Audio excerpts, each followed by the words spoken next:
What is up, YouTube? Matt McKeever here. Hope you guys are having a good Wednesday. And this is not our usual time for going live, but I thought it would be a great time to go live anyways, because Doug Ford is supposed to be making an announcement, the Premier of Ontario, about whatever new rules, regulations, or shenanigans they've got planned for us. So just thought, let's kind of live stream my reaction. I'm sure most of you can already kind of telegraph what my reaction's likely to be in this regards, but I did want to kind of preface some of this. So up until his video starts being live streamed, I'm going to keep chatting with you guys. So essentially, I know for a lot of people that are maybe new to the channel or only ever listen to the words that come out of my mouth when I'm talking about real estate, most of the political views you guys see aren't actually new for me. So I think it's really important that individuals understand I've always been a huge proponent of libertarianism, classical liberalism, individual freedom, individual agency. All those things I think are actually beautiful, wonderful, and extremely important to the success that we've experienced as Western democracies. And so in general, my opinion of the government is just leave me alone and I'll leave you alone. And it's worked out pretty well all in all most of the time. Recently, it feels like it's working out not quite as well at that point. So for me, this isn't a new opinion. It's simply an opinion that now feels important to make loud, because this to me is like game theory. So we need to understand the basic concepts of game theory here and the coordination issue and common knowledge. And so I think it's important that all of us signal what we believe to be true and try and establish certain common knowledge, because I think a lot of us have a common knowledge that dictates that we don't necessarily think that what's going on is the right solution anymore for the perceived problem that the government and table of scientists and all those other individuals seem to see. So again, this is just my opinion, but really looking forward to getting this live stream going. So I'm just going to double check and see if Doug is up and chatting yet, but it looks like he's currently not, but again, hopefully we'll see it soon. But the other aspect I want to share with everyone in regards to my humble opinions and all this is it's important you guys understand I don't literally think that jackboots are about to break through my door while I do this live stream. I'm not really concerned about that. What I am concerned is the slippery slope of eventually finding ourselves in an authoritarian regime. And it wouldn't be the first time in history individuals that were too passive found themselves in that situation. And so again, for me, my real perspective here is trying to create that common knowledge, create that social coordination between us that hey, I don't really like what's happening. Do you guys like what's happening? And really looking forward towards hearing from you guys, the audience. Yeah, we don't really like what's happening either. We would like this solution. We would like this opportunity. We would like to see maybe some facts or some science or some numbers rather than just anecdotal stories. And again, it certainly feels like at this point in time, mainstream media almost feels like they can no longer even challenge our leaders or our scientists or our doctors. And the moment that you find yourself in a system or an ecosystem where asking things or questioning things creates this immediate lash out of where people are like, you are stupid. They want to react violently towards you. That to me shows a blind indoctrination, or at least that's my perception of the reality that we're in, is that when people immediately don't want to have a discussion, when they immediately want to shut down the discussion, is because they're not interested in solutions or what's the right solution. They're only interested in their solution. And so what I want to lay out for everyone on this, and it sounds like it's actually been delayed now till 2:30, but we'll just keep live streaming till 2:30. I might have to change my calendar now. Thanks, Doug. But a lot of us are probably going to have to change our next month because of him. And that actually seems like a bigger concern than me having to change my 2:30 appointment. So I actually will have to do that. I forget who that's with. But anyways, I'll look into my calendar in a little bit. But the thing here is, I think if we take a step back, a lot of us have just kind of ignored the culture for a while. And I'm concerned that the culture now leans in such hard one direction that there's no longer any real balance there. And that to me is why, again, it's become more important than ever that I try and establish common knowledge with my audience and be like, hey, I don't really like what's going on. What do you guys think? And here's some of my thoughts, some of my opinions. And it doesn't take It doesn't take an extremely thorough understanding of history to look at the times in the past when governments have implemented short-term measures that eventually ballooned into long-term measures. So again, one of the most classical examples that libertarians will bring up are income taxes, right? Income taxes in most countries were implemented as short-term tax, often due to a war, one of the great wars usually, and then essentially just became this thing that stuck around forever. And again, the state just bloats to fill whatever resources are given to it. And there's no real reward mechanisms for individuals that decide to reduce the size of the fiefdom of an individual government department or czar of whatever program or project or whatever the government happens to be doing in that specific little microcosm. So I'm going to hit up some of your guys' comments here. Appreciate all those of you jumping in. Smash the like button if you guys are new here. And yeah, would really love to hear your thoughts, your opinions. And then, you know, if you are anti-lockdown or maybe frustrated by lockdowns, do you have proposed solutions, either for an individual or society to go towards? One of the ones that I've been questioning since after the first 2 weeks of flattening the curve is, you know, is there not a version where we could essentially just have the individuals that are highly susceptible to self-isolate, and the majority of individuals can go about their day-to-day, get to that herd immunity? And I know that immediately people bring up ICUs and hospital occupancy rates. However, like, we've always had a capacity issue with hospitals, right? And this is something that's not new to 2020. It's not new to 2021. It's been something that, again, most Western democracies are plagued by to one degree or another. So when we actually take a step back and look at the ICU utilization of COVID patients, most of the data that I've actually seen shared doesn't look that gloom and doom. And the one thing that I think really is frustrating, I guess, is it feels like there's no willingness to explore the narrative or adjust the narrative. So it feels like the government bet on black once and has decided, or red, I'm referring to roulette here, it's bet on black once and decided it's just going to keep letting it ride indefinitely. And without updating any of its assumptions, probably this wasn't a good analogy because roulette should be actually random. But hopefully you guys are following along with what I'm trying to explain here, which is there seems to be no exploration of whether this is the right thing.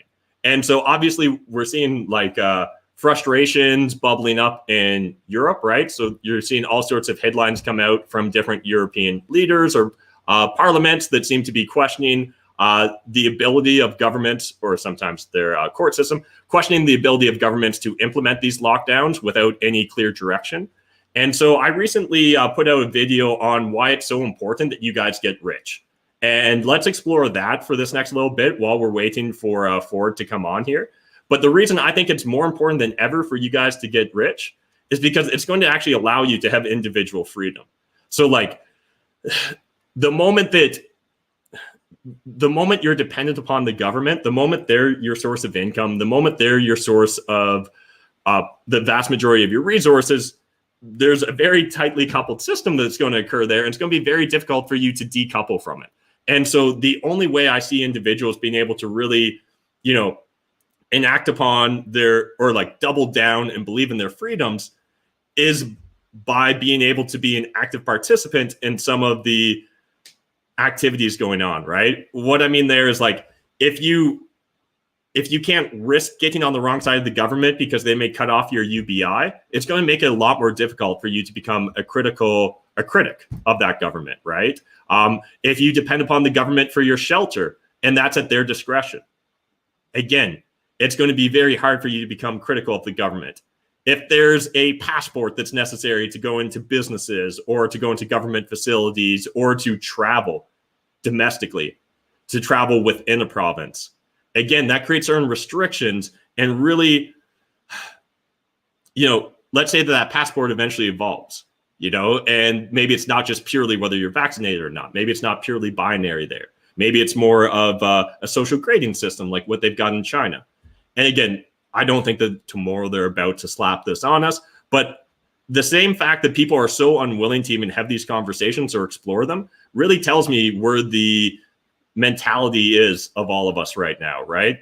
And like, don't get me wrong, I live in my own little microcosm on Twitter, right? I'm sure the same way you guys do. So I hear a lot of anti-lockdown stuff. I hear a lot of people being frustrated by the government. I hear a lot of people wanting to be opened up and be able to start their businesses again.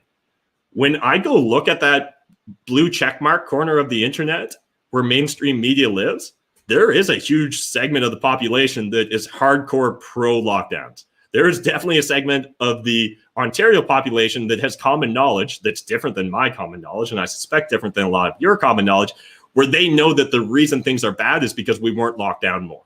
Had they only literally shot people that went out in the streets, that would have stopped things, right? Had they not only just locked up people that dared to go visit their family or dared to not lock their child in a separate room because their child happened to be in the Peel education district and happened to have a PCR test that was suspect. And so now the whole school's gone home and everyone's supposed to isolate in their own house. Like, it's crazy to me that there's so many individuals that are willing to give up all their freedoms for just the semblance, for the hint of security. Can you imagine what would happen if this was a truly catastrophic pandemic? Like, what would have happened if this was bodies in the streets? Like, I hope it also allows individuals to see how fragile our system can be and how important it is that we have the freedom to be able to question and explore these ideas. Because if you can't, it's inevitable that if we can't speak freely about science, if we can't speak freely about our personal experiences, if we can't share our anecdotal stories along with the other side's anecdotal stories, then it won't be long before other things are considered wrong as well, before other ideas are thought crime. And again, I know that this sounds bombastic for those individuals that maybe aren't of the same current perspective or don't share the same common knowledge that I currently share. I get it. And I understand that probably more so than everything else, all of us are just frustrated by the situation, right? So even if you think that we need more lockdowns, even if you think that lockdowns were the stupidest thing ever, I think we can all agree that we're frustrated by the situation. I hope that most of us can also agree that none of us think that one more arbitrary lockdown is going to magically solve these problems, right? This, at best, again, if you consider this to be the end of the world as we know it, at best, this is a stopgap measure, right? Like, no one believes that after this lockdown, they're going to truly let us out and we're going to be completely free to do whatever we want. And that, again, is extremely concerning for me because, well, let me just pull it up here. So I'll do a little screen share here in a second, but Alexander Solzhenitsyn, I just recently, let me find this. There was a quote one of the Bitcoiners I follow shared that I just thought was perfect. And hopefully I can track it down here for you guys. But essentially, the gist of that quote is, they know that they're lying. We know that they know that they're lying, and yet they persist. And it's so concerning to me that I see so many people where we seem to have common knowledge that we don't believe that this is going to solve the situation we find ourselves in, and yet we are still willing to go along with that. And I'm not saying that I've got perfect answers or perfect solutions either, because I absolutely don't. But I know that we're not going to find the perfect answer or solution if we can't talk about it. I'm 100% certain that if we can't have these conversations, then no good is going to come from it. And I mean, if we're going to be all locked at home anyways, if anything, we should be able to talk a lot about it. We should be able to explore a lot about it. And, you know, even some of the other things I was seeing earlier today when I was scrolling on Twitter, I can't seem to find the quote, unfortunately, but, you know, that church out in Calgary that's essentially defied all the orders up until this point, the police showed up and just started putting fences up around the church, right, to really bar anyone's ability to attend that mass. And I've said this before, it's strange. Like, I'm not religious whatsoever. In fact, I probably land on the side of not necessarily loving organized religion all in all. However, I really do believe you guys should have the right to go and participate in whatever religious activity you want to do, as long as you're not causing physical harm to others. And this concept that as a human being, you are dangerous until proven otherwise, that you need a COVID passport in order to be considered not to be a reckless endangerment to society, is extremely concerning to me. And while people may want to compare this to other aspects of identity check, I do not see them as reasonable comparisons. There is nowhere right now pre-pandemic other than the weed store where I got ID'd every time, right? Like other than that, and that's a voluntary participation, right? Like, again, I don't even get me deep into my libertarian roots because I'll argue about how that's even silly. But what I am saying here is if every store you have to go into, you have to show identity papers, that's a wild consideration for me when we see people freaking out in the United States that you have to show papers in order to vote, right? Again, this is not a perfect analogy there, but it is interesting just how polarizing it seems like society has got for the sake of polarizing. So again, like the fact that the MLB is willing to stomp Georgia for its voter rights, but won't speak out against China, but will do business with China. Or just the virtue signaling that I currently see in society frustrates me to no end, right? Like I saw on Twitter the other day, and I understand this perspective. Someone was like, sometimes when I'm walking outside, I put on a mask just so that other people don't judge me. What crazy world do we live in? And yet I completely understand that person's perspective. If you think that everyone else around you thinks that you're batshit crazy for not wanting to wear a mask when you're outside, there's a lot of pressure there to conform. And again, that's why I think us being willing to have these open discussions are important, because it will establish common knowledge. Hey, there's more than just me that's crazy. Hey, there's more than just the two of us that's crazy. Hey, it turns out that maybe there's a silent majority of us that's actually just not really thrilled with what's going on, but we're not sure what to do next. And I think we need more voices standing out. I don't want to be the leader of this movement. I haven't seen a leader of this movement that I would want to just 100% throw my blind faith behind. Turns out usually there's almost no one I'm willing to throw 100% of my blind faith behind. Maybe Elon Musk will make an exception for it. But outside of that, there really isn't too many individuals that I'd be willing to do that for. And that's a good thing. In fact, some of my more extreme thoughts on government is anyone that would want to govern automatically should be discounted or barred from government. I mean, like, if you like the idea of ruling others, you all automatically should almost not be ruling other people, in my opinion. Now, again, that's an oversimplification of a very complex issue. We do need people to be able to lead us. The idea of complete consensus by government would seem impractical even in the digital age. So I understand that we need to have different compromises there in order to be able to function as a society. Matt Ridley in his book, The Rational Optimist, does a great job of exploring the importance of economic freedom of freedom in general, but economic freedom in particular, to really drive all the abundance and the wonderful world we live in. So again, I'm not saying that it's a terrible world and everything's ruined and it'll never be good again. It's always a work in progress. There was never a time in history it was perfect. There will never be a time in the future it was perfect. This is one giant whip, one giant work in progress.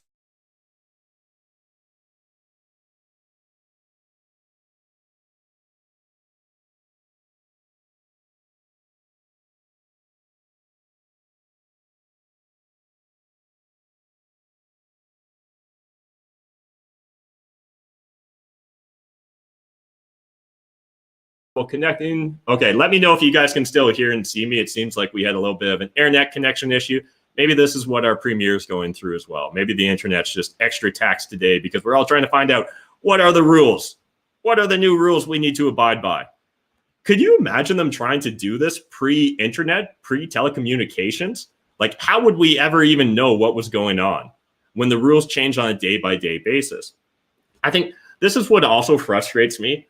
If this was truly the end of the world, we need to treat it like it's the goddamn end of the world. Like, the problem is all of us know it's not. And so when they don't treat it like it's the absolute end of the world, we're not willing to push hard enough back, right? And so this is where oftentimes a minority can actually really influence or govern the majority if that minority has a greater stake or a greater risk of loss than what the majority has. So for those individual scientists that are sitting on a panel or a table, or doctors that are getting paid a premium or a surge because of the dangers of COVID, again, I'm not saying that they're like, I want to keep getting paid, so I'm going to keep making this pandemic seem worse than it is. I'm saying that they probably rationalize a lot of the situations they find themselves in, the way all of us humans rationalize the situations we find ourselves in. They probably rationalize things like, hey, if this does turn out to be riskier, or it does turn out to go bad again, I'd rather be seen from history's perspective as being safe than sorry.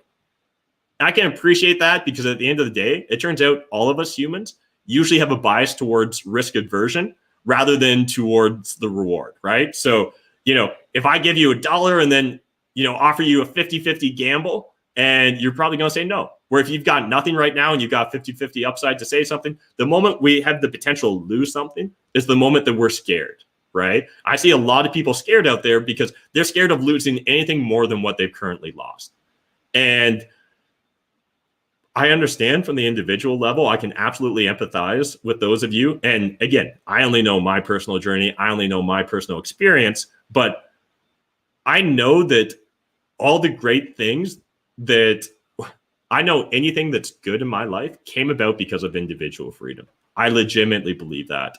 And I believe that we live in a wonderful society all in all. And even though I think that I do see tin pot tyrants in almost every government official, and again, not that there's some master plan, but more so that that's just the degradation of government and systems and control in general, is that they naturally want to grow and expand, right? But what we need to understand is that this slippery slope doesn't end until we decide to end it, right? And while people may get frustrated and think that there's a false equivalency or a bad comparison, when on my Getting Rich video, I shared the poem, They Came for Us, or They Came for Me. And it's discussing essentially how they came for the trade unions. Then they came for the communists. Then they came for the Jews. And then they came for me, and there was no one left to stand up for me. This all doesn't happen just in a vacuum. There's not one day that the Nazi party was the Nazi party in Germany.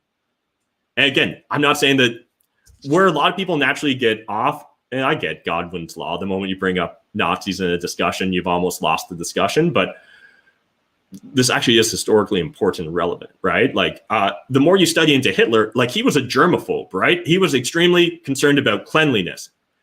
His whole thing, like his thing was that he perceived a certain minority population as being dirty, right? And so he grouped those individuals, like those that were mentally handicapped, those who were physically handicapped, communists, gypsies, Jews, all those Roma, all those different groups, he essentially grouped as being unclean.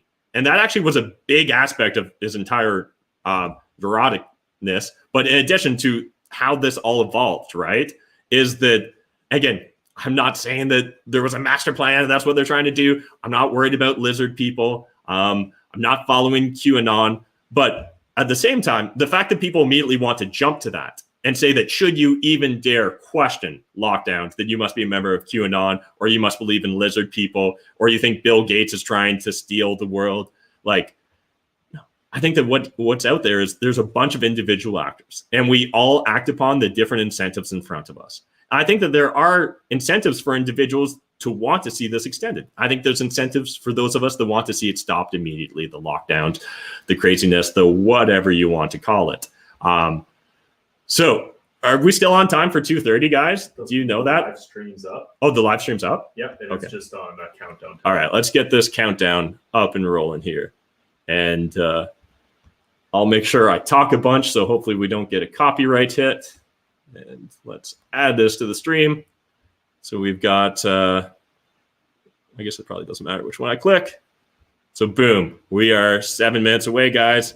Are you smashing the like or smashing the dislike on that video? I hope you're smashing the like on my video. Just please don't get our two videos confused and smash the dislike on mine, and you meant to smash it on the premieres here. But turns out there's 1,300 of us waiting for this, and I appreciate the 270 of you that are waiting along with me. That's pretty cool, guys. So again, really appreciate it, and still love to hear your thoughts and opinions. And while we're waiting, let me pull up some of these chats. I saw, oh, there's actually a lot. Okay, let me be a little bit particular. I usually just grab them randomly. Hey, what's up, Ian Jack? Always good to see you in the comments. That was a safe one for me to share, so appreciate that. Crazy trick shotters just laughing. Don't know whether you're laughing with me, at me, or the situation, but I'll take it either way because it's engagement. Everyone has to get bored now. Enough is enough. I'm not sure about the board part, but I understand the enough is enough part. On board. On board. Oh, that makes sense. On board. Get on board with being against it. Yeah. I thought we were talking about being bored. Nathan, the fact that we even have to worry about a possible interprovincial travel ban is insanity. We need to collect and push back. Yeah. I can't tell you the concerns. When I thought that they might implement last year a interprovince travel ban, as in we wouldn't be allowed to travel from province to province, that really concerned me. However, the idea that they would even dare to want to control us in our own provinces is even wilder. And just an FYI, it looks like we got pushed back to 240. So yeah, let me, on a non-screen share thing, I'm going to pull up my calendar and see what's up. And I messaged. Oh, you did? Okay, awesome. So I've got no more responsibilities, so we're good to keep flowing here. Let's see what else is going on. I'd love to hear, like, again, if you guys have different facts, if you've got different perspectives, I am open to them. I love it when they're presented to me and not with name calling, but again, I can usually read through the name calling. I've gotten pretty decent at it at this point.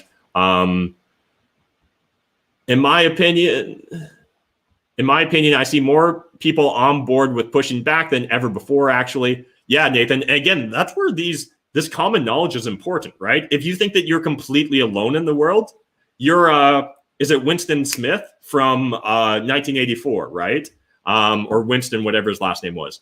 But if you believe you're completely alone, there's no reason to act because you literally are just a crazy individual amongst the society. If it turns out that there's common knowledge and there's multiple individuals, there's an entire movement behind you that disagrees, that's frustrated, that wants to see a different solution. And again, understand you can be against lockdowns and still believe that COVID's a thing. And you can be against vaccine passports and still be pro-vaccines. In fact, I've got no issue. Anyone that wants a vaccine, I would love for you to get as fast as possible. Absolutely no issue. The moment, though, you want us to show papers in order to do just normal human things is when I'm going to take a bridge to it. It definitely is insulting that you believe that I am armed and dangerous because I am human until proven otherwise. That, to me, seems like such a dangerous, slippery slope. Because what other things are potentially contagious? What other things, would they want us to start disclosing? Should you just have to start disclosing all your medical records before entering a building? Should you have to disclose if you have an STI before you go into the club, right? Should you have to disclose that if you're going on a hookup website? I actually forgot the name. Goddamn. Whatever that, Tinder is the website. Again, there's a lot of interesting ways that this could spiral. I'm not saying there's a master plan out there where they've got it intended to spiral, but again, the moment we give the government a toy, I really do think it's naive to think that they're going to let us ever have that toy back, or they're ever going to give it back. They're ever going to just voluntarily give up that control. It's been such a rare incident in human history. So I don't know.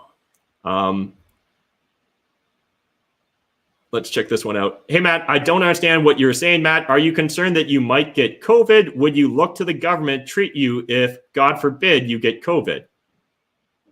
No, I'm not concerned that I'm going to get COVID. However, this, again, if you don't believe in lockdowns, you shouldn't get healthcare.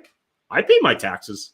Actually, I'm pretty sure I pay more than my fair share. I'm pretty sure compared to the average Canadian, myself and my corporations, pay a good little chunk in taxes. And again, I don't overall mind the social safety net that we've got in Canada. I don't think it's perfect. I don't think there is a perfect social safety net. In general, I prefer to find private solutions rather than public solutions to a lot of problems. But yeah, again, appreciate you bringing that up, Ian, because that is something that regularly gets brought up when people are like, but then you shouldn't get healthcare if you don't want to get the vaccine or you don't want to get that. Again, the moment that we're starting to restrict individuals' rights because they won't opt into something, right? There's a difference between like a negative opt-in and a positive opt-in, right? I might not have used the right terms there because again, this is all stream of consciousness because we didn't even know that this was occurring until earlier today.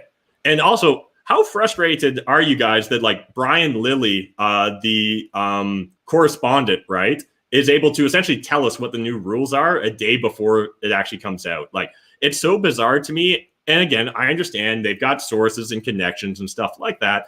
But I mean, if there's a master plan, can't you just tell us the master plan the moment you know the plan? Or why do we need all this fanfare?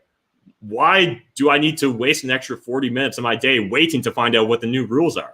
Right? Like, what am I supposed to do? How am I supposed to react? How are you guys supposed to react? And like, at least I'm an entrepreneur. I make my own calendar, right? I'm in charge of my businesses. I got all that. For those of you that are employees, like, my heart really does go out. This is a crazy time. Like, you probably, in the last 7 days, think about all the uncertainty the government has created. Just literally let that seep in. All the crazy uncertainty, all the rumors, all the energy and frustrations on either side, both sides, all sides involved in that. Again, like, hell, if you're going to lock us down and put us into,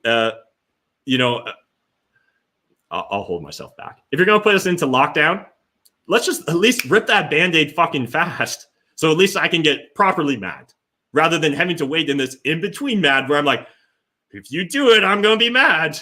And, it takes a whole week for us to find out whether we should be mad or not. And again, like, yeah, it's fascinating. Those of you that really hate me for my thoughts and my views, let's see how history plays out. Because I'm fairly confident that I've got a relatively rational perspective on most of this stuff. Nathan was saying, I told my family to stop watching CNN, CTV for hours on end. It's crazy how powerful they are. Yeah, and this is true of anything, right? So anything that way too often I find individuals don't realize what a byproduct we are of our environments. So if you guys haven't followed me along my entrepreneur journey, like, actually, let me stop the screen share, seeing how they announced that they're not going to do this for a while. Those of you that haven't followed along on my entrepreneur journey, I'm obsessive about team culture because I know that the best way to get the most out of my team, my employees, is to have them be in the best culture possible where they really feel empowered and excited to want to excel. I forgot how I got on that rant now. Well, all right. I'm just a loss for words here. But anyways, your environment's so critical. And what I think that people don't realize right now is like your personal environments have drastically changed over the last year, right? Like the amount of vitamin D you get probably has dramatically changed. The amount of exercise you get likely has changed. The amount of personal interaction you get with other individuals, right? Again, the more of a microcosm we live in, the more of an echo chamber we find ourselves in. And it's already so dangerous on the internet to find ourselves in an echo chamber. Like, if I want to go find hard right-leaning ideology, I can create an entire echo chamber and convince myself that the government's about to literally break down my door this moment. And if I want to go on the opposite side and think about how, Republicans or Bill Gates or someone else is going to, rich people are going to try and destroy all the poor people. Again, I can definitely find that echo chamber and put myself in. One of the things that we don't have as much anymore is interaction of actually average individual citizens, right? Like I can, during the last lockdown, once a week, I would make a pilgrimage to the local corner store in my car just to buy like a chocolate bar, a Cliff Bar, because I'm vegan, but like just whatever, just like to do something, just to be like, are other people out there? And like, there would often be like two or like, you could see like whatever, a couple parents, a couple dads or a couple moms, they clearly aren't in the same household, standing in front of the corner store, just like sharing a little bit of information, a little bit about their personal story, a little bit about their personal experience in the last X period of time. Again, that common knowledge is important, right? Like we need to understand where are we all at? And I see way too many people not willing to speak up or speak out of fear of the consequences behind it. And that's why I think things like getting rich are so important.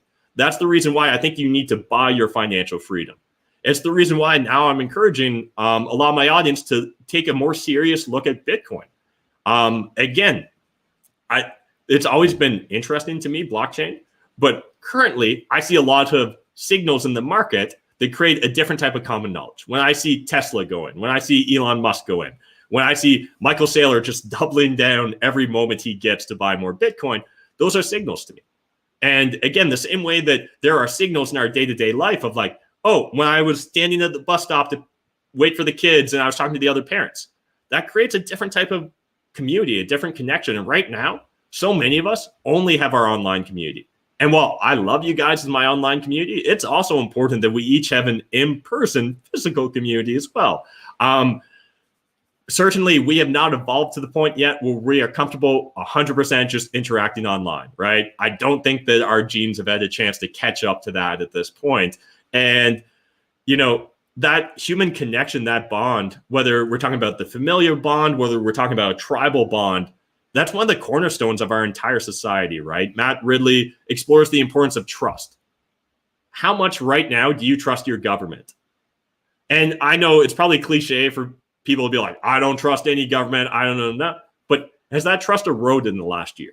Do you believe them more or less now in the last year? And understand that there's serious consequences to individuals not trusting their government. You want to see the serious consequences to individuals not trusting their government? Look at any government that's been communist or socialist for too long, right? Let's look at Venezuela. Let's look at China. You're not going to find a high degree of trust in those governments.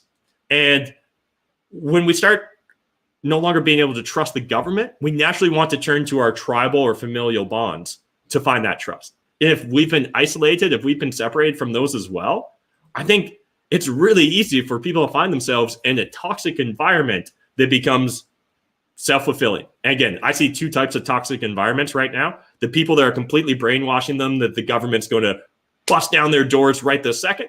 And the people that are like, if I even take a breath in the presence of another human being, I will immediately die of COVID. And like, you can find both of these extremes on social media pretty easy. You don't have to play around on TikTok or Instagram too long to stumble upon someone or some situation where that's occurring. And again, I don't want that for anyone. I don't want that for my enemies. I certainly don't want it for my friends or allies. And I don't want it for my fellow citizens. And I just want you guys to know, I still see you as fellow citizens, not as germ-carrying machines that are designed for my destruction. So I appreciate you for being citizens, not for just being a biological entity. Because it's just so wild to me how quickly our language can evolve. And it scares me, the language I see evolving around COVID passports. Around vaccine passports, I should say more accurately. What other comments? We got 3-ish minutes coming up here, so I'll start the screen share again soon if they don't bump us back. But if you guys are enjoying this, please smash that like button. I would really appreciate it. And those of you that are new to the channel, it would be wonderful if you guys would subscribe. And if you're thinking, hey, Matt, it's been cool listening to you ramble on about your concerns, but you haven't really told me what to do with my life, then what I'd love for you guys to do is go check out our free ebooks. So there's 2 ebooks right now that I encourage you guys to check out. One is called Discover Your Why. You can find it in a link in my Instagram post. You can probably find it on this video or in the video description down below. Peter will throw it in the chat somewhere. But again, first you need to know what you want before you can even start moving in the right direction. So figure out what your why is. For a lot of the people that stumble into my world through Cashflow Tribe or my YouTube channel, oftentimes it's about buying your financial freedom. It's about having the ability to quit your job to spend more time with your kids. That's the number one answer I hear. And oftentimes what that number one answer or where we land in regards to once we discover that why is, well, how much do you need to quit your job? $5,000 is the most common number I hear Canadians bring up. $5,000 is the benchmark. If I can make $5,000 a month, $60,000 a year, right around the median income, that would be perfect for me. And I'd be able to buy my freedom. I'd be able to spend more time with my friends, more time with my family, give my kids the life that I never had, or be able to never miss a Little League game should Little League games be allowed again someday in the distant future. But whatever it is, there's that you need to really believe in the goal. And so I talk about this concept of finding an emotional nerve, an emotional core, and you need to tether that to your why. So if you want to become a real estate investor because you want to make money, that's cool, bro. But if you want to become a real estate investor because you want to make $5,000 so you can quit your shitty job, so you can give your kids the life they deserve, I know which person I'm betting on. I'm betting on the person that has clarity behind their why. I'm betting on the person that knows the reason they're going to get up early or go to bed late at night. The person that just wants to make money, they may or may not make money. They may occasionally do even better than the person that has a more specific why. But consistency consistently, I see the people with more clarity on their why get better results and be happier with the results they got as well. So let's say you could even go get the exact same results without understanding what it was you wanted. Well, you won't even know when to be satisfied. And so you'll find yourself on this hedonic treadmill where you're constantly chasing more. And again, there's no reason to chase more for the sake of more. You should be chasing what makes sense for you and your personal situation, what you want out of life, right? And again, maybe you love your job. That's awesome. But understand, for those of us that maybe loved our jobs and thought, I'll never quit my job, maybe your job quit you during this pandemic. Maybe you learned or realized that this is a very dynamic economy and it's more fragile than I realized, and there's no guarantees in life. And so I need to take responsibility. I need to understand I have agency. I need to lean in and make the most of this because it's my job, it's my duty, it's my responsibility. If I want a better life, to go get it. So again, it looks like we're almost doing something here. I don't know. What do you guys think? Am I smashing the like or dislike? It feels premature until I know what sort of content he's doing. But if you guys are enjoying what I'm doing, please smash that like button. And let me take a sip out of my Louder with Crowder mug. Who's the Canadian version of this as well? Like, let me know who your favorite Canadian politics person, whoever. Just let me know. Who else should I be following on Twitter and social media? Who do you think does deep dive analysis? Who do you enjoy? And ideally, who's a Canuck? You currently have more likes on YouTube right now than... Nice. So we got more likes than the Premier. I'll take it. I would kind of hope so, to be honest. I'd be a little bit hurt if we didn't. So let's see. Let me scroll down here to some of the more recent comments. Appreciate everyone jumping in. So what else do we got? Fake news. Couple laughs. Wonder how Rob Ford would have handled things. And like, again, I'm not saying that it's an enviable position to find oneself in, being a leader, whether it's a provincial, world leader in this moment in time. It's a very challenging responsibility that they find themselves in. I definitely wouldn't want to just immediately switch positions with them because, again, there's not a perfect answer, but I think we need to be willing to more discussion. And again, maybe they've got some great reason for what they're proposing. I just need to understand why the fuck we should say yes to it. I would love to say yes to it. I'd love for me to learn or realize that my government actually is out there just trying to protect me, that they've got only my best interest at heart, and that literally everything's going to be fine. But they got a lot more explaining to do, I guess is what I'm going to say before I get on board with that. Learn to stick to timelines. Yeah, and learn to stick to timeline. This is what happens when you work for the government. You don't have any sense of urgency. 41 minutes later. Government is overstepping. I thought this was only going to be a 10-minute video, to be honest, guys. I was like, okay, we need to get on here like 2 minutes early so Matt can have a quick little preamble. Then we'll do a 10-minute Doug Ford thing. Then Matt will probably look mad at the camera for a second and he can go about his day and get back to life. I apologize for, I feel like I wasted 400 people's 40 minutes here, but I appreciate those of you hanging out with me, and surely they're going to let us in on what are the rules soon. And whenever I think of what are the rules, I can't help but think of It's Always Sunny in Philadelphia, when the gang has a Freaky Friday moment and they all become black overnight. And they wake up as they're white. The main characters are all white on the show, but they wake up one day and they're black. And they're discovering that their common knowledge is way different than the common knowledge that they once had as a white person. And again, I'm not going to get deep into what's going on with race relationships in the United States because I definitely don't have enough exposure to be an expert on it. But they're constantly talking about what are the rules because they find themselves in what seems to be a completely different environment or reality than where they previously were and what they were comfortable with. And it feels like on a daily basis, we find ourselves with a moving target, a moving set of rules. Again, one of the things I would love to just have insight on is when do we know we're officially out of the pandemic? Can we get a definition on when exactly masks won't be necessary? Can we get a definition on when we know that there'll be no more threats of lockdowns? Because right now it's all fuzzy. Like they can't point to exactly, oh, this is the trigger. Like we could tell the moment this happened that it's that. And again, these are complex dynamic systems. I understand. But I feel like at this point in time, there's no metrics other than whatever Doug Ford gets told by his health stars. So Oh, man, it's hard to just fill the air for 40 minutes and not start rambling and seem crazy. So I appreciate those of you that are commenting, giving me something to talk about. Yeah, great question. So, so you talk about normal human life. What's normal? 200 years ago, hopping into another country without passport was normal. Absolutely. So again, normal definitely does evolve. Like I said, everything's a work in progress. However, what I will say is since you pick it, but let's call it the Magna Carta. There was a moment in time where we started collectively deciding, you know what? I'm not sure if there's people that are actually better than other people that are preordained to govern over me for no good reason.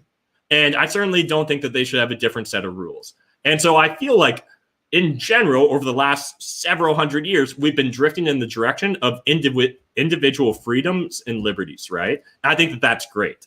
I think that a lot of the progress we made in those areas is absolutely wonderful. I don't think it's been perfect, but I would say, I guess, when I'm defining what's normal is, I would say the normal concept of an individual being the individual being as important as the collective, right? As in your individual rights matter. And that just because two people prefer what one person prefers doesn't inherently mean the one person's perspective, choice, or decision gets negated. And right now we seem to literally just be ruled by mob and random dictate. And so that, I guess, is what I'm referring to. So I would say, again, yeah, that's what I'm going to say.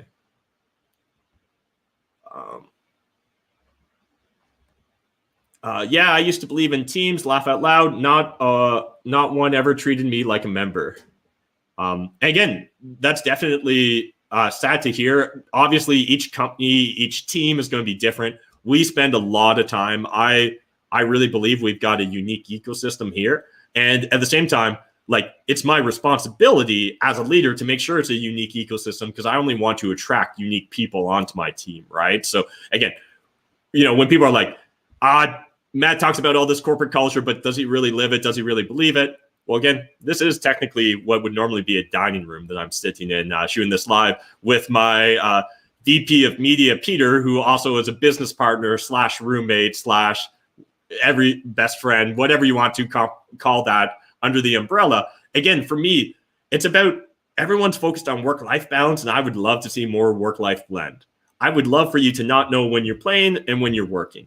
And again, that's not said for everyone, but I think there's a certain subsegment of the population, crazy like me, that would love those opportunities, would love those experiences. So I guess let's use this as a random call. We're always hiring, guys. So if you didn't know that, we are always looking to hire on the team. Peter just hired 2 new people for the social mediation team. I just hired 2 full-time CPAs that are going to be joining us on our finance function. Adam is right now in the process of trying to hire at least another 5 wholesalers. So we're trying to aggressively grow the team in all directions. Cashflow Tribe is aggressively hiring as well. I can't even keep track of the hires at Cashflow Tribe. Every week, there's 2 or 3 new people joining the team. So again, I also don't want to give the impression that I'm just sitting on my hands now waiting for the government to tell me when I'm allowed to go make money. Whatever's within your control, you need to pivot your business model. If you thought that you were going to, after 2 weeks, get back to normal and you didn't need to move to an online business model, or maybe you discounted the value in a reoccurring revenue model, there's no time like the present, right? Now's the time to start understanding that we're entering a new economy, right? Consumption patterns, habits have absolutely changed. There's no way at this point in time that a large subsegment of the population haven't experienced huge shift or changes in their behaviors as consumers, right? Think you probably consume slightly different brands than you did in the past. I know for me, legit, now that I use Instacart, I can't order the same things because some of those brands aren't on Instacart. And I'd either have to go in store and find it, or I just have to deal with the selection provided to me. Again, not a big deal. I'm not saying break out a violin because I get a slightly different vegan falafel than I'd got in the past, because that's not the point. But it does change my consumption patterns. I maybe now like this new brand of falafels more, but the reason that all happened was because of the ecosystem, right? So the other falafel company that didn't get their thing on Instacart or didn't get the grocery store to list their item, they're getting demolished right now because they're definitely not getting my business. And I suspect there's other vegans that are also using Instacart. So again, it's really important that we understand that I don't think that someone set out to destroy the little falafel company that did the one thing, but there are significant unintended consequences to all this. Even the unintended consequence of just making me sit on my ass here for 45 minutes and chat to you guys without having any sort of sign from the government. I mean, you guys had a little bit of a foreshadowing on this. Like, we heard you met at 4 p.m. yesterday. Have you literally not left the room since then while you've been chatting about this? So, Dan, to the best of my knowledge, they have not announced anything. And if this was supposed to be April Fool's, you are a week late, Ontario government. And I will allow it, though. If it turns out that there's no lockdown, this was all just one goof, and you're going to announce the end of lockdowns, I will actually accept the 7-day late April Fool's joke. That's cool. Totally cool. But let us know it was an April Fool sooner than later, please.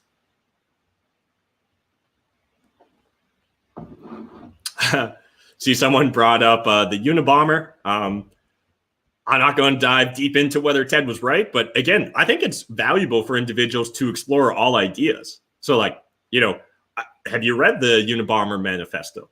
Again, I'm not saying that any of it's correct, but I love reading challenging ideas, right? Like, I've got a copy of Marx upstairs. Like, I'm definitely willing to explore ideas and try and challenge myself. I've got a lot of religious texts upstairs, and I'm not a religious person. So again, I love ideas. I love exploring history. I love getting better at, ooh, here we go. I get a break. All right. Any predictions, guys? What's that say on the screen? Ontario vaccination update. Okay, so we got some facts there. Cool. Oh, doors opening. Smash the like if you guys can hear the volume. Let us know. Yeah, and make sure you guys are sharing this on social if you enjoy it. And I'll try and be mostly quiet while they talk, and then we'll chat a little bit afterwards. What are the rules, Doug? Well, good afternoon. There's no doubt that this third wave has been different from anything we've faced so far. The risks are greater. Different than anything we've ever heard before. And the stakes are higher. And right now, we're getting the volume up, guys. Two-part strategy. It's Max. First, get needles into arms and limit mobility, limit the spread to protect our ICUs and hospitals. We need to get the vaccines where they will have the greatest impact as quickly as possible. Yesterday, we announced new details on how we're going to get more vaccines to hotspots right across the regions as quickly as possible. This will be critical to getting this third wave under control. We're moving into the next phase of our vaccine distribution strategy. I wish you'd stop with the foreplay. Mobile vaccination teams are being organized to get vaccines to where they will have the greatest impact. We're deploying numerous mobile vaccine clinics in shelters, residential buildings, community centers, as well as churches, mosques, synagogues, temples, and other faith-based locations in the highest risk neighborhoods. This will include mobile vaccine clinics in high-risk workplaces that will remain open for the sake of our supply chain, starting with those in hotspot regions. As we bring these mobile clinics online, vaccines will be eligible for people aged 18 years of age and over in the high-risk neighborhoods. Friends, our frontline education workers are absolute champions. And while our experts tell us that schools remain a safe space for students and workers, we want to do everything we can to keep them the same way. We only listen to the experts we like. Workers who support students with special education needs across Ontario, as well as all education workers in high-risk neighborhoods in Toronto and Peel, will be eligible for vaccines. And as the supply of Jeez, his live stream just cut out. Oh, there we go. Rollout to all education workers across the province. And as we ramp up our vaccine distribution, we also need to make sure we take the steps necessary to slow the spread of the virus and protect our ICU and hospital capacity. The reality is, despite everything we've done so far, the COVID-19 situation in Ontario is getting worse as these new variants continue to spread. Our hospitals are reaching capacity, and patients in the GTA must now be sent to other parts of the province for care. In fact, we learned yesterday morning that admissions to ICUs in the past week are increasing faster than the worst case scenario predicted by our experts. My friends, I'm hearing from more and more of our hospital CEOs about the situation in our hospitals and ICUs. I can't stress this enough. Things are extremely, extremely serious right now, and I'm extremely concerned. The situation is evolving rapidly, hour by hour. And as things change, as we learn more about these deadly new variants, as we see new problems arise, we need to adapt. We need to move quickly and decisively. And right now, above all else, our plan is to get needles into arms and protect our hospitals. That's why today, on the advice of the Chief Medical Officer of Health, I'm declaring a state of emergency with a province-wide stay-at-home order effective 12:01 a.m. Thursday. This will be in effect for 4 weeks. With a few exceptions, the stay-at-home order will be similar to what we went through earlier this year. To boil it down as simple as possible, folks, please, unless it's for an essential reason, please stay home. Because the situation is extremely serious and we just need to hunker down right now. We need to limit mobility. Non-essential retail stores will go back to curbside pickup with delivery allowed from 6 a.m. to 9 p.m. Big box and discount stores will be allowed to sell essential items only. I'm going to repeat that, essential items only, such as food, medicine, cleaning supplies, and personal care items. During a stay-at-home order, residential evictions will once again be suspended because no one should live in fear of losing their home. And these measures are in addition to the emergency brake shutdown we imposed last week. I know this is tough on businesses, but I promise we will continue to have your backs.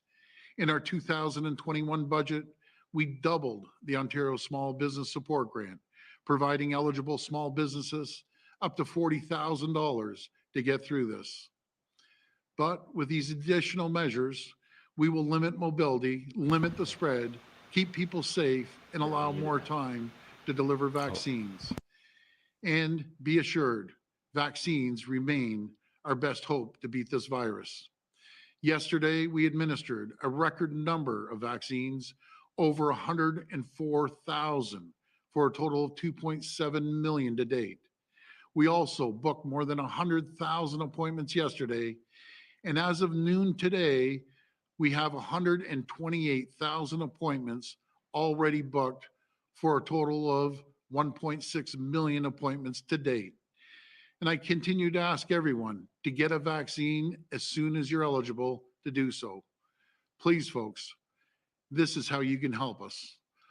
All Ontarians 60 and older are now eligible to book their vaccination appointments by visiting ontario.ca/COVID vaccine or by calling 1-888-999-6488. That's 1-888-999-6488. And for all Ontarians 55 and over, we're rolling out vaccinations at more than 700 pharmacies across the province, with more added each week. You can visit ontario.ca/pharmacy COVID vaccine to find a neighborhood pharmacy that is administering vaccines. My friends, make no mistake, these next 4 weeks are absolutely critical. We have come so far already, and we just need to stick together a little longer because hope is on the horizon. I promise you that better days are ahead of us. Based on the vaccines we expect to receive from the federal government, so as long as they come through, I'm expecting that we will be I'm glad able we're already to have covering our ass for 40% extending it. of Ontario adults vaccinated by the end of the 4-week stay-at-home order. And that's when things start to change dramatically in our favor.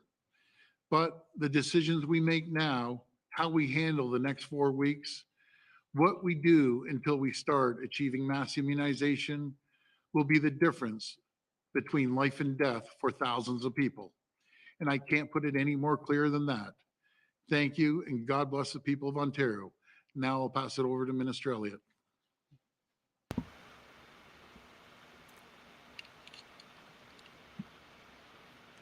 Thank you, Premier. Like other jurisdictions across Canada and around the world, Ontario. This is my in first the time third paying wave attention to of one the of these. pandemic. How long do they go on, guys? However, Do you want to listen to her, or should we wrap up and just me get mad? COVID-19 Let me know in the variants are comments. transmitted more quickly and easily, putting even more lives at risk. In recent days, we've continued to hear from our health system partners.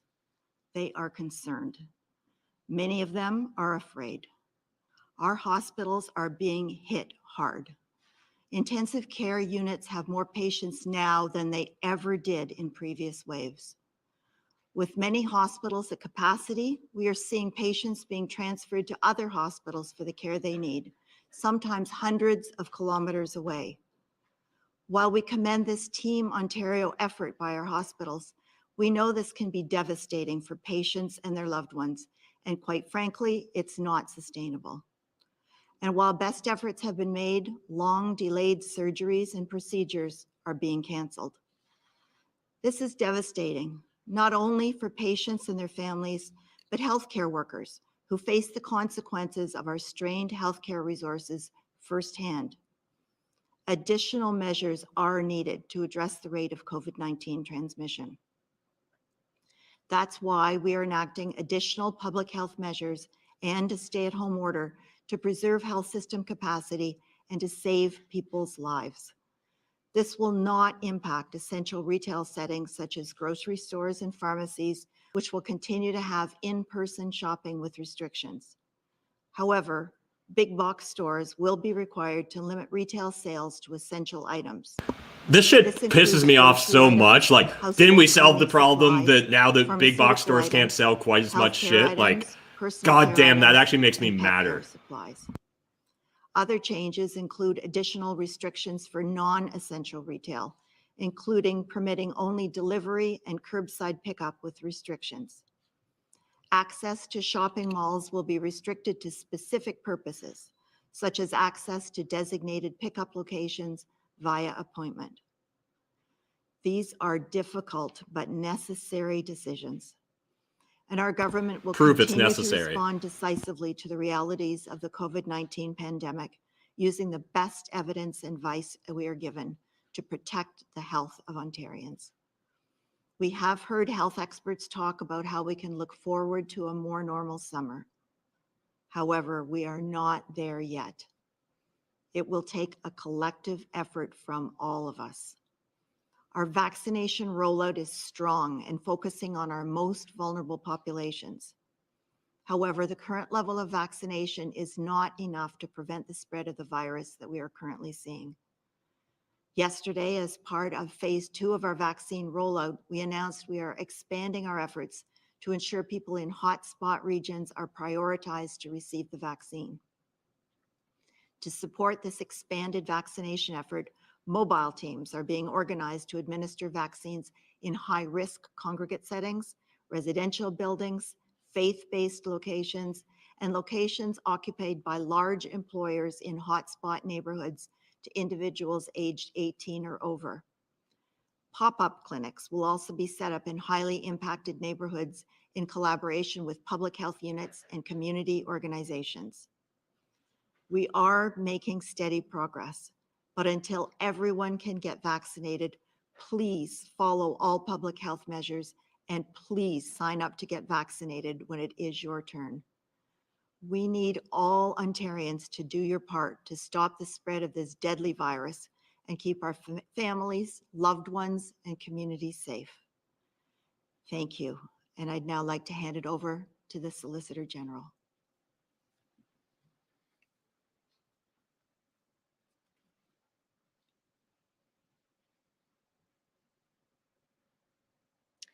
Thank you, Minister Elliott.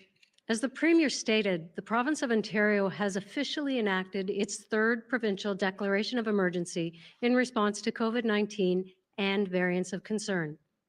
We do not take this decision lightly, but we are seeing alarming daily case numbers, and hospital capacity is being stretched to the limits, despite the health measures we've asked people to follow.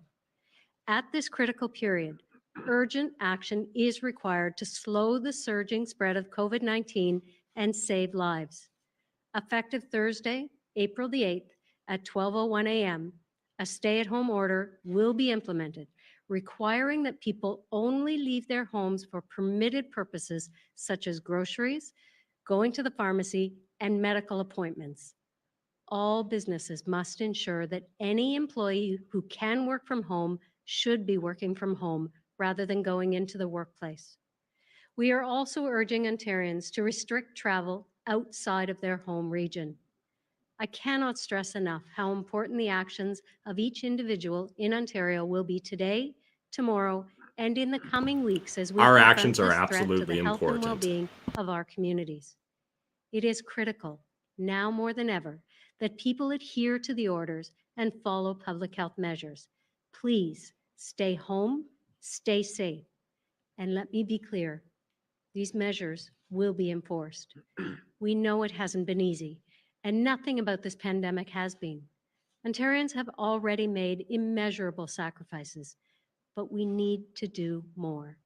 To make a difference and to help keep people safe, extraordinary action is needed from every single one of us. This is about saving lives. Stopping the spread of COVID-19 can only be done by taking the necessary precautions and following measures that will protect our families, our neighbors, and our communities. Thank you.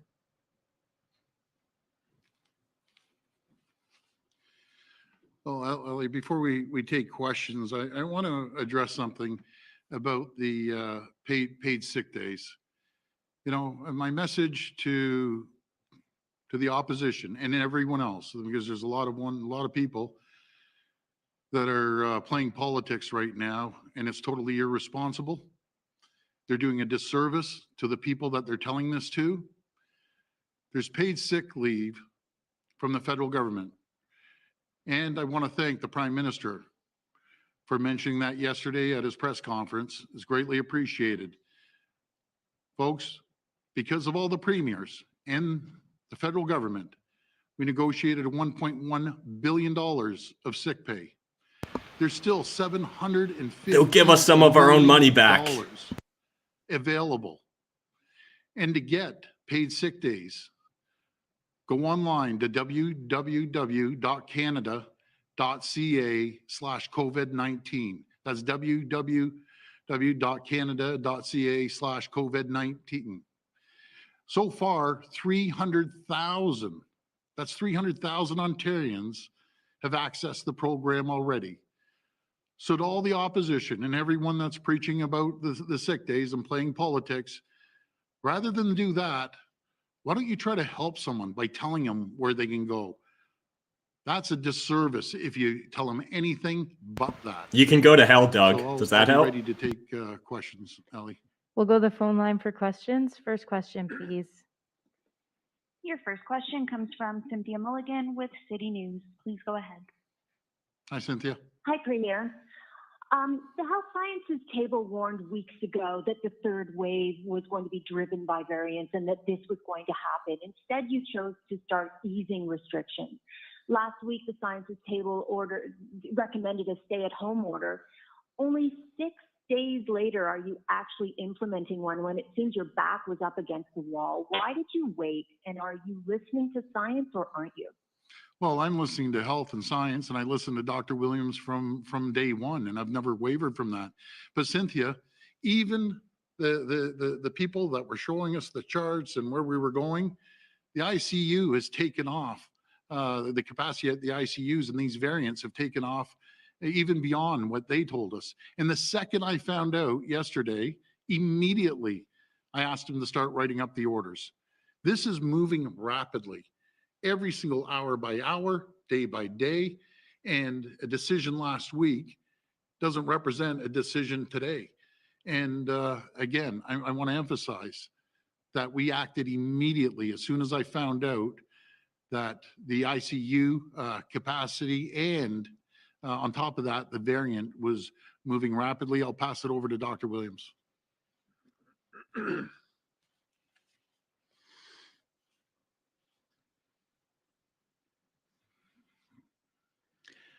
Yes, well, thank you, Premier. And I think it's important as we get the updates from our modeling table that looks at projections and the data that's coming in, we pay close attention to all those aspects, including the inputs from all our local public health units, Public Health Ontario, and other aspects on our federal, provincial, territorial committees. These are projections, and we look at them, we respond. I think what is misinterpreted is that by coming with the stay-at-home order now, that things have not been done or undertaken up till now. That's totally incorrect. We have implemented our framework all the way through. We have continually moved our health units into higher levels of limitation and lockdown, even prior to our shutdown order this past weekend. And our attempt to stay and slow the spread, we have seen that we have kept that number below the projected amount, but that's not good enough. Because now we see, even with our numbers having not been up to 4,000 to 5,000 a day, the number of people going into ICU, the younger people are going in quicker, are going in more ill, and are impacting our ICUs in a much more rapid rate. Therefore, we have to take even further action.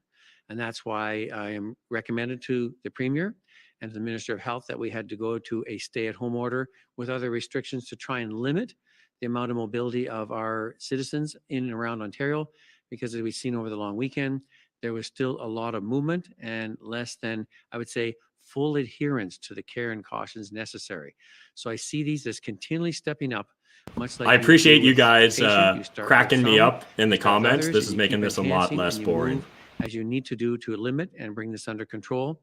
And so now we have this step, and we really have to work hard to get this under control, because our variants of concern, while our numbers have not climbed as rapidly as anticipated, the impact on our population and those going in is higher than anticipated.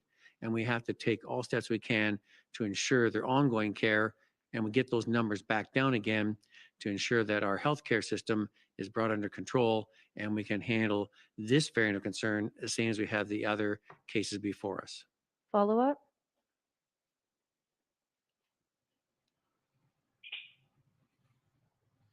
Sorry, thank you. While you were answering, it's just been clarified to me from government staff that it's only teachers in the highest risk neighborhoods in Toronto and Peel that will actually be able to get vaccinated starting next week. Can you tell me how many teachers that will be? And can you give us more details, Premier, on the plan to vaccinate essential workers, say at large factories? How many? And again, why didn't you start that earlier after we saw what was happening at Amazon? Well, first of all, thank you for that, Cynthia. Let me start off with the businesses. And I'm tired of all the politics, municipal, provincial, and federal. We need to work together. And I'm not going to be pointing fingers. At the time, the supply of the vaccines weren't there. Now they're there, and they're doing a good job. The federal government, we're getting quite a few vaccines, and we proved it. Once we have the vaccines, we're able to vaccinate over 100,000 people yesterday. I don't know the end result today, but we're going to exceed that again today. So we're focusing on those areas now. Since we have vaccines, we're going into the high priority neighborhoods. We're focusing on the companies. We're going into high priority neighborhoods, literally knocking on doors to pull people down in the high priority neighborhoods. So we're really having a targeted approach. We have a two-prong approach here. This is the plan. The plan is limit mobility to protect our ICUs. The plan to get needles into people's arms. We're going into places of worship. We're going into companies. We're going into neighborhoods, and we're focusing on those neighborhoods. Now, as for the teachers, I understand, with the teachers, if we could go right across the province, which we will once we have more supply, we're focusing to make sure that Toronto and Peel and the special education workers right across the province, the special ed teachers, they're going to get vaccinated. And the other areas, be it Hamilton or Ottawa, they're right behind them. But it really all depends on the volume of vaccines. Keep in mind, for every vaccine we give someone, that's taking it off someone else. Right now, we have behind us 1.5 million appointments. Is actually now, I think 128,000 people have booked appointments as of noon today. So that's even out of date. That's how quickly it's moving. So folks, please book a vaccine appointment. It is absolutely critical. I mentioned yesterday, ages 60 and older, we had over 1 million people that have not booked a vaccine. I'm going to be as blunt as I can. Your life is in jeopardy if you don't start getting a vaccine, get needles into people's arms. Again, 97% of the people that are dying are 60 years of age and older. And going back to schools, 98.9% of schools are currently open. 99.8% of students do not have an active case. 99.28% of students have never reported a case of COVID. When it comes to staff, 99.77% of staff do not have an active case, and 98.82% of staff have never reported a case of COVID. These schools are safe. They're one of the safest places. And we're going to make sure they're safe by vaccinating the teachers as well. Next question. Your next question comes from Antonella Artuso with the Toronto Sun. Please go ahead. Hello, Premier. Hi, I wanted Antonella. to ask you, is there a reason why your government has provided so little notice for lockdowns and restrictions that are impacting millions of people? This is further to Cynthia's question. It gives a sense of chaos. It's very frustrating for people. So is there a reason for that? Well, again, we have the two-pronged plan. We're taking the approach that as we saw the ICU capacity grow, as we saw this variant move, it was different than the experts told me last week. As simple as that. And as it excelled, and we got the call yesterday saying, hey, it's going quicker than expected. You have to be nimble. You have to be quick. I was decisive immediately. I said, start writing the orders immediately. So if I just stand still and just keep with the same plan and just keep doing the same thing, it doesn't cut it with this virus or the variants that are coming in. You see what's happening out in BC with the Brazilian variant, and as it's moving across the country, it's concerning. Follow up? Thank you. Your government said that it had increased hospital resources, added field hospitals, yet we're hearing, as your health minister talked about, surgeries, elective surgeries being canceled, patients being moved around the GTA, maybe farther afield. Why is that? Pass it over to the Minister of Health.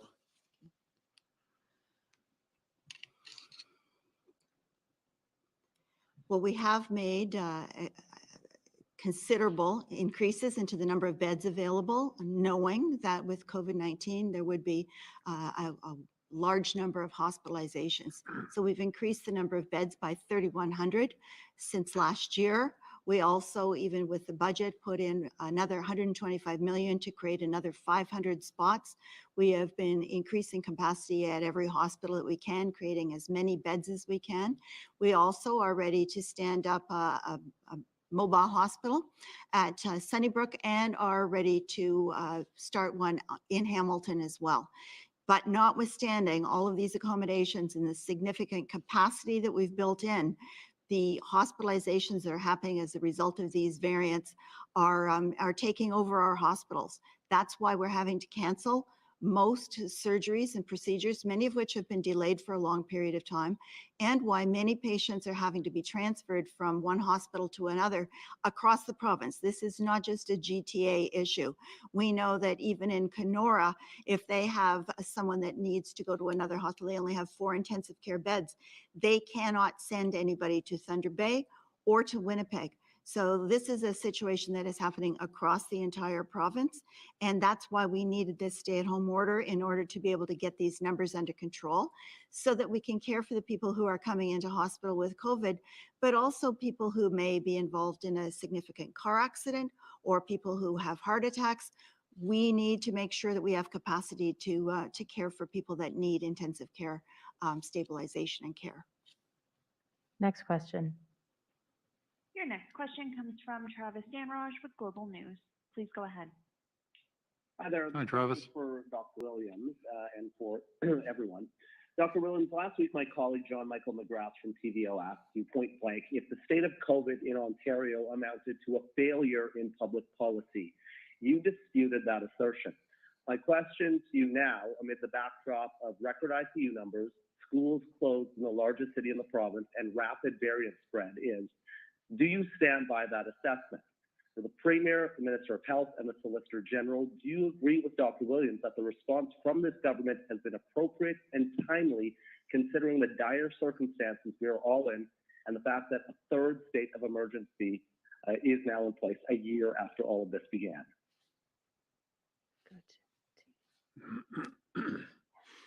So when you asked the question last week, we said we moved into the so-called shutdown.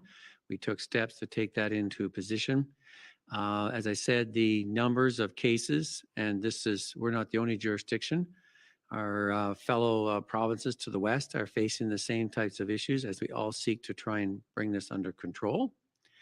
And so I think the policy decisions are timely and at a good pace. We'd always like to be ahead even further if we could see it happening. I think they have to be taken in stride because there's parts of the province that are not affected yet. But as the Minister of Health said, some parts throughout different areas are being impacted at different times in different way. That's how the variants of concern are presenting themselves. They move very quickly and we have rapid escalation. And so we are moving as quickly as we can to put these other restrictions in place to limit the spread. The vaccinations are moving out as fast as we can to cover our most vulnerable populations. So I don't see each of these as a failure or as a total success along the way because we'd have to be preempting that along. Over the weekend, for example, we were in the low 400s with our ICU beds. Our numbers of cases stayed at the same amount, and yet the ICU admissions went up quite rapidly that we didn't see and anticipate. It is because of that situation that we now have to take this step where our cases have only gone up slightly over the week, yet the hospitalizations and the ICU admissions have gone up even more rapidly than was anticipated. And this is a crisis situation in our healthcare system that we want to solve before it gets worse. So I think the situation is one of timeliness and responsiveness, and we'll continue to take those steps. People in Ontario know what they should be doing. People know in Ontario what they could be doing. And we said before that you have to be doing everything personally to do your distancing, masking, because in the essence of when you are aware of it, with these variants of concern, the VOCs, if you have them in your area, we're trying to tell you now you need to be very concerned, BVC, and then to be very careful with your behavior and activity when you have those in your area, because it can hit very quickly and people who are asymptomatic can be transmitting. So the measures that you need to do, you must do all the time, very carefully, because we are doing our part by putting the measures in place, but it's very critical that you need to do your part. We all need to do our part in carrying out this step to bring this under control, as all the other provinces are doing at the same time. Follow-up? Sure, I guess the Premier and Health Minister and Solicitor General are going to address that. But Premier, I have to push back on the sick days that you talked about at the beginning of your news conference here. I hate the fact that we focus on shit that doesn't even fucking matter, right? Like, god damn it. What about some of the Europeans that have decided it's not constitutionally allowed to have lockdowns? Continue to point to federal benefits that for some don't come for weeks and are minimal compared to the cost of living in hotspots like Toronto and Peel. How are these folks expected to do the right thing and take time off when it jeopardizes their ability to feed their families and puts their lives at risk? Well, again, Travis, we're going to agree to disagree on this. Again, paid sick leave. Rather than everyone, be it yourself or other people in opposition, want to continue preaching about sick days, rather than actually, not doing a disservice to the people they're telling it to, but actually tell them, go to www.canada.ca/COVID-19. There's $750 million there. So if it's so bad, 300,000 Ontarians have accessed the program already. And by the way, because of the hard work and the great work that all premiers have done, we were able to access 1.1 billion. And again, I want to thank the Prime Minister and the federal government for putting this forward. And by the way, it's not weeks. It's a couple days. It's anywhere from 3 to 5 days that they were able to get this done. They extended it for 4 weeks. So your argument just doesn't fly. I'm sorry, Travis, but it's not cutting the mustard. Simple as that. There is a program out there. If I put the word Ontario and not put Canada, would you be happy? It's the same taxpayer. We're all paying the same taxes. There's one taxpayer out there. Simple as that. Next question. Us. Your next We're the question comes taxpayers. From Rob Ferguson with the Toronto Star. Please go ahead. This fucking mask on, mask off thing, theater charade, like, who's in danger right now? Like, it seems like no one's within 6 feet of him. We are hearing that there's going to have to be an indemnification order for doctors who very soon are probably going to have to make life and death decisions on what levels of care people can get. So when is that order coming, or have you done it already? I'll pass that over to the Minister of Health. Minister of Health, Jamie.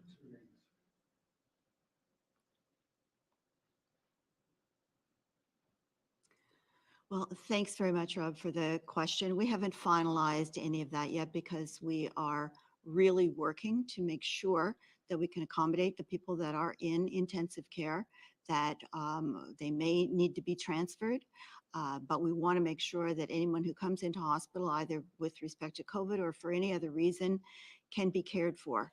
There are some emergency protocols that are out there. However, we have not finalized any of that yet. We want to make sure that we put all of our efforts right now into making sure that we can have that capacity. That's the reason for the stay-at-home order. This is the reason why we are really asking people to please follow the public health measures and please get a vaccination when it's your turn. Follow-up? All right, thank you. Another thing I don't quite understand is talking about how these ICU levels have all of a sudden taken off more than expected. But I do believe the modeling already said 600 by April 9th, I believe.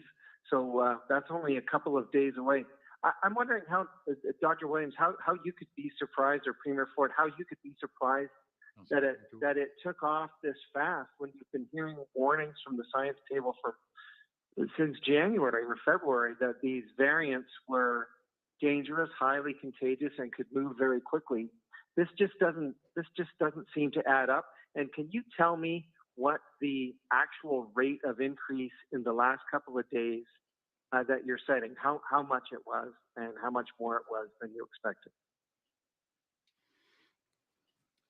So when we had the modeling a week ago, we were looking at the data then. As you said, they were projecting back 3 weeks ago that by now we'd be at 4,900 cases a day, and our ICU numbers would be over 500 or approaching that number.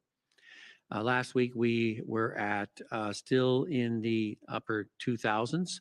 So we had moved, and with our steps and processes put in place with our lockdowns in various areas, that number was lower, and we were in they thought around the 2 to 3% growth rate, not the 1%. And there's concerns. Over the weekend, our case numbers stayed around 3,000, but our ICU numbers went up more rapidly, and not in proportion to the case numbers.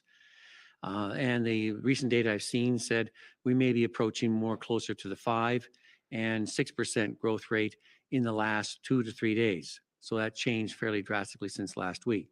So the rate of growth is increasing, and the hospitalization and ICU admission rate is also increasing.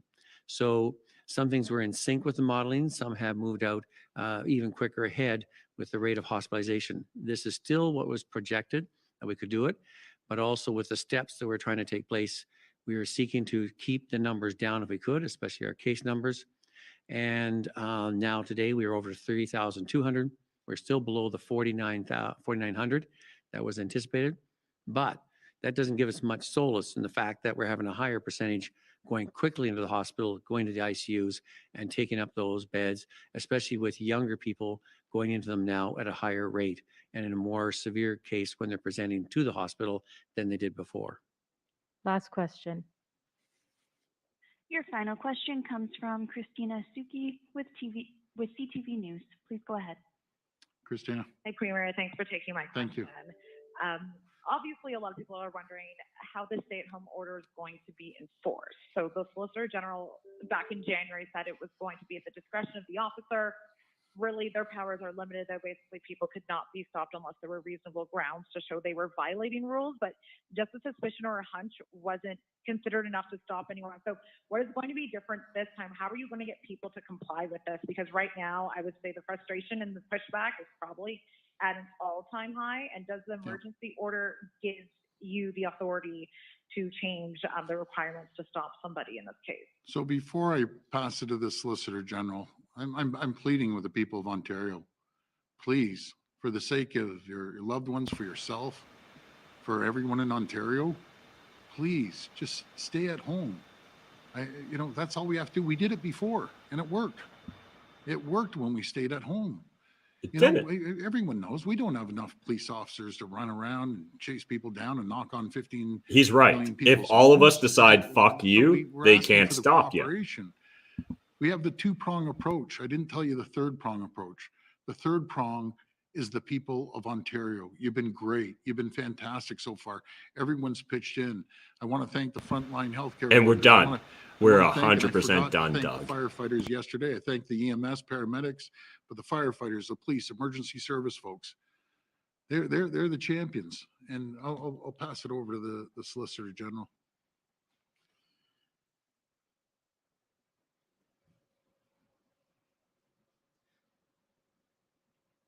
So as you can appreciate, the enforcement piece of the stay-at-home order is not just about police officers. It's not just about bylaw enforcement officers. It's our labor inspectors that are going into those hotspots, those businesses that have had unfortunate outbreaks. We are putting all efforts into ensuring people know what the rules are, that they don't unduly put themselves at risk by getting together, by congregating with people outside of their family. And yes, at the end of the day, when those rules are broken, there are a number of different enforcement components that are available. But I think the Premier said it very clearly. We are hoping and we are relying on the people of Ontario to do the right thing. We have which is resist. The right thing is to say enough is enough. To be able to vaccinate, if the supplies come in, 40% of Ontario adults. Give your friends, your neighbors, your communities, your business associates that window to stay safe for the next 28 days while we continue the vaccine rollout. Thank you.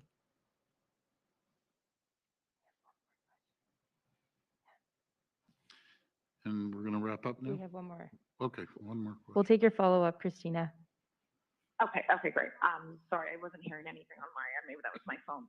Okay, and I totally appreciate that response. Obviously, you want to have faith in the people of Ontario, and there's certainly a lot of people who have been complying and willing to, make those sacrifices, but a large part have not been. I know the Solicitor General said, we were hoping people are going to do the right thing, but they haven't been, or else we wouldn't be in this place. So, at this point, if that's what you're relying on, do you really think that this is going to make the difference? Or would you say, have you considered even a longer, stricter lockdown to be in place and stay that way instead of this open-close tug of war? Because there's suggestions that this open and close back and forth is only prolonging the pain of the pandemic and the brunt to businesses.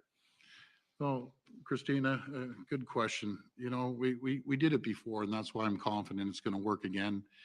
We did it in January, and I hear you. The anxiety of people are frustrated.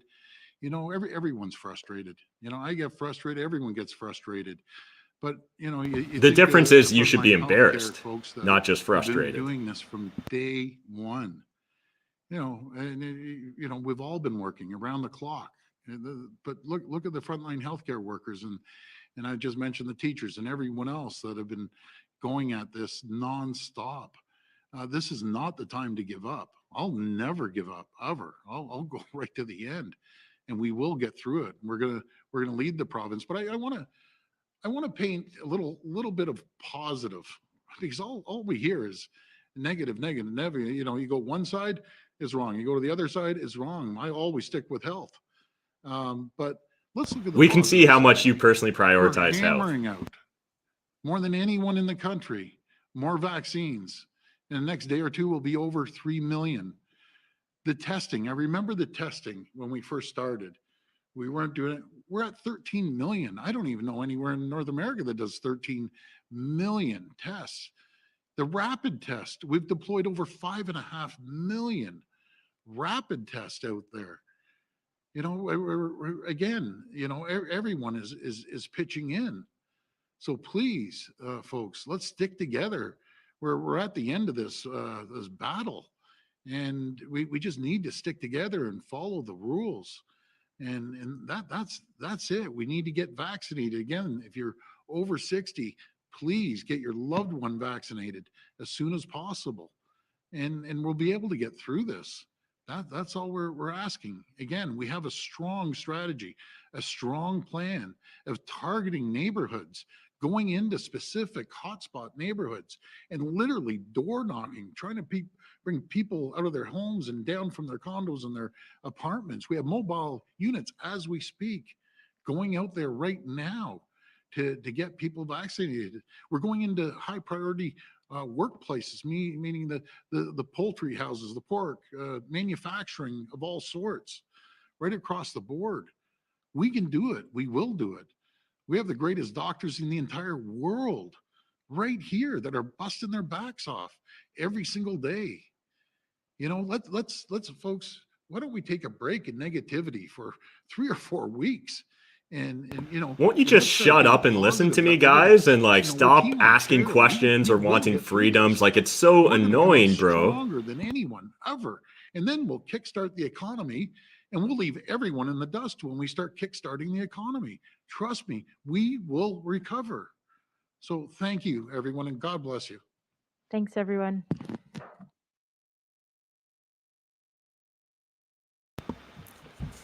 All right. Well, I apologize. That's an hour and a half that neither of us will ever get back from our lives. So I'll take full responsibility for that, even though politicians never want to take responsibility for anything.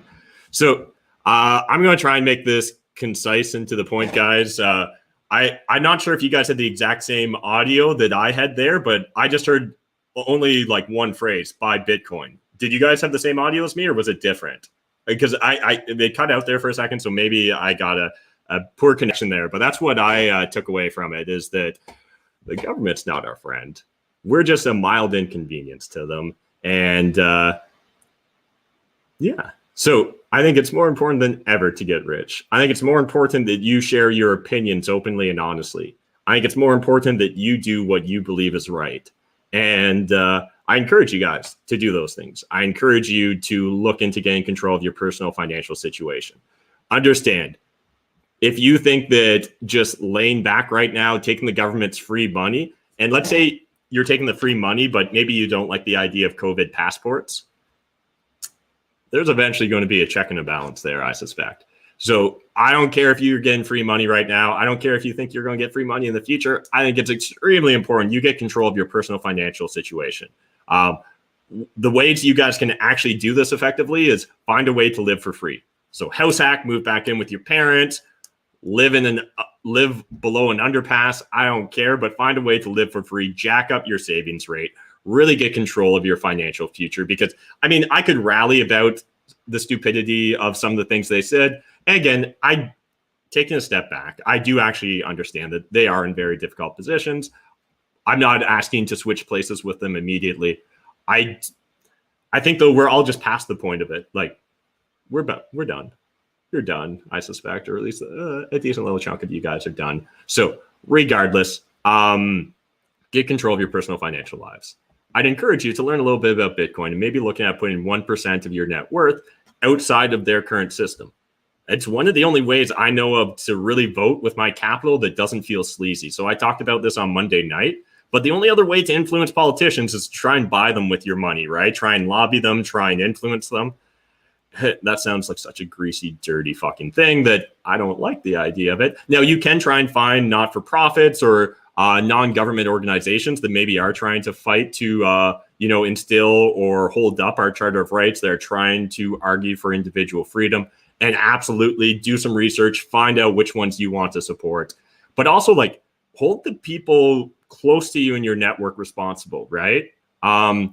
If you've got a friend that's an inspector that's supposed to write COVID tickets, ask them for their honest opinion, right?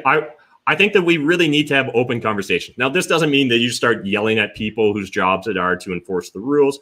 At the same time, how long does following orders hold up? Is there a moment in time where that's no longer acceptable?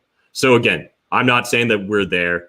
I definitely know I'm not smart enough to be able to time any market, let alone the authoritarian market. So it's time in the market, not time in the market when we're talking about real estate. I think it's important about this too. If you want to have an influence on the future, we all have a responsibility to influence the culture, because that's where it starts, culture up, right?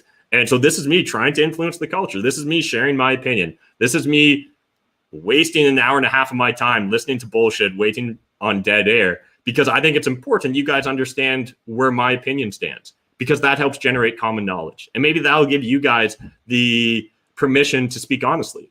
Again, if your honesty is that you really think it's the end of the world, you should be fighting for that as well. I can empathize with those that want to save the world, but I just don't understand where the rules or the lines are. At what point in time is it over? At what point in time are masks not necessary? At what point in time can I travel freely? At what point in time do we get back to normal? And yes, there's no such thing as normal. I agree. But I think we can all agree that we don't want this to be our future either. So I really want to encourage you guys to, whatever you can control, take ownership of it, right? Stop depending upon the government. Opt out of as much of their system as you can. That's my recommendation. Obviously, this is coming from a point of frustration. I'm frustrated. You guys are frustrated. They're frustrated. I think the difference is just the two different realities we live in. They live in a reality where we're moments away from stacking bodies in hallways and literally half the population being decimated. And the rest of us are like, kind of feels like a rounding error. Almost like in accounting, we would call this immaterial, as in like it's not important enough to actually spend any time analyzing. I don't know. When you look at the total death toll year over year, when you look at ICU capacity pre-COVID, it's actually hard for me to sometimes see the patterns of when COVID really started and when it didn't, or when it was pre-COVID. So again, go do your own research. Dig deep into articles, share your opinions, take control of your personal financial lives, because they are absolutely looking to make you a docile creature of theirs. Again, some people will read too much into that. What I mean by that is the government naturally wants to incentivize you to like them. So if there's incentives they can give to you to essentially buy you, they will more than happily do that.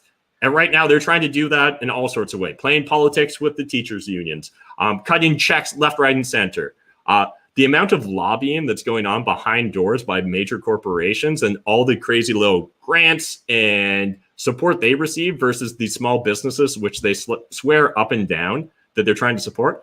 What about the entrepreneurs that didn't get to start for the last 13 months, right? What about the arrested development of an entire generation? I absolutely hate the idea of my niece wearing a mask and growing up in this environment. I absolutely believe it's toxic to children. I feel so sorry for every parent right now that's trying to hold the line on normal, that's trying to keep a sense of normalcy to your child, keep a sense of independence, of freedom, of joy, of playfulness. And I just don't understand how not socializing children, and again, we can get into where the death rates are, who gets sick and all that stuff. I can say my own thing. Everyone else is going to have their own facts. Go get your own, do your own research. But I think one thing hopefully we can all agree on, whether you're for Doug Ford and his government, whether you're against it, whether you're for lockdowns, whether you're against lockdowns, now is the time to get your financial house in order. It's been a good couple of decades, realistically, all in all, right? There's been times that the economy's been a little bit bumpy, but it's been really good. The reason it's been really good is because of the individual freedoms we had, because the ability of us to go take risks and receive the rewards for that. Right now, there's less and less opportunities for you to take risk. It means there's less and less rewards out there for you. And that's why it's more important than ever that you get control of your financial lives, because you'll be able to put yourself in a position with more opportunities. You'll be able to put yourself in a position with more influence. You'll be able to put yourself in a position where you can help change the culture. Because it's clear we lost the culture war a really long time ago. There's a huge disconnect between the reality I see and it seems like the reality these politicians see. I tell you that much for sure. So again, appreciate all you guys. I apologize for wasting almost 2 hours of your time. If you got value from it, smash the like button and let me know what's the over under on the 4 weeks. I'll tell you, I'm not taking any unders, but if you want to go over, I got a sneaking suspicion we might go a little bit long on this lockdown, but we'll see. Maybe it turns out you, me, and the rest of us Ontarians will surprise them, and maybe this lockdown ends even sooner than we thought. Love to hear your thoughts, your opinions. If you guys got value from this, share on social media. If this is somehow the first time you found my ecosystem and you don't hate my guts yet, please subscribe to the channel. I would appreciate your support. And again, sharing is caring. You sharing this video is a signal to the rest of the world. You're helping generate common knowledge. I'm not sure if Matt McKeever is crazy. I think he's maybe got a couple of good points. I'm not sure if I really like what my government's doing. I'm not sure if I really like the idea of 28 more days of lockdown without any really cohesive plan or explanation for how I can know when the next one's going to occur. Or is it just all arbitrary, right? Like we are all humans and all of us have natural pattern recognition capabilities. I feel like I'm even more so than the average person. And I'm just lost for trying to find any sort of pattern or rhyme or reason to the last 13 months of my life and the last 13 months of regulation that we've experienced. So anyways, I have a tendency to go a little too long. I'm going to wrap this up. Appreciate you guys watching it. And yeah, maybe we'll do this again if you guys enjoyed it on the next lockdown when they're going to announce it. Because it is nice of them to at least let us know a day in advance that they're going to make these announcements. Even if they show up late, at least we can show up on time. So appreciate you guys. And we'll see you in the next